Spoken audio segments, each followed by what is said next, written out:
విలీన గ్రామాలపై చంద్రబాబుతో చర్చిస్తాం. కేబినెట్ విస్తరణపై హైకమాండ్దే నిర్ణయమన్న రేవంత్. విభజన సమస్యలను ప్రధాని దృష్టికి తీసుకెళ్లాం. కేంద్రంతో సత్సంబంధాలు కొనసాగిస్తామన్న భట్టి.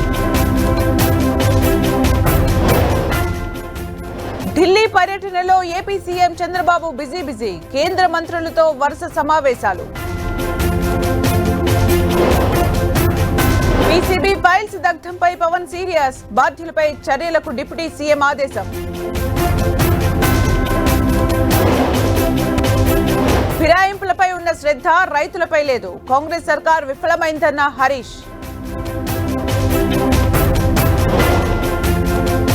హైదరాబాద్ శివార్లలో కారులో మృతదేహం. హత్య, బలవన్మరణమా అనే కోణంలో దర్యాప్తు.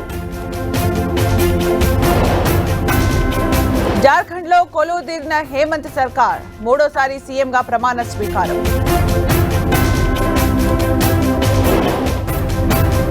హత్రాస్ ఘటనలో ప్రధాన నిందితుడి కోసం వేట. మధుకర్ పై 1 లక్ష రివార్డు ప్రకటించిన యూపీ పోలీసులు. ఉత్తరాఖండ్ ను వణికిస్తోన్న భారీ వర్షాలు. వరద ఉధృతికి 100 రహదారులు మూసివేత. బీహార్లో కుప్పకూలిన మరో వంతెన. 17 రోజుల్లో 12వ ఘటన.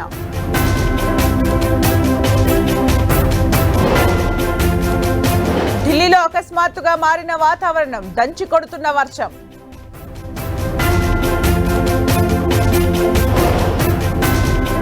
వరల్డ్ కప్ హీరోలకు మోదీ అభినందనలు. కాసేపట్లో ముంబైలో టీమిండియా రోడ్ షో.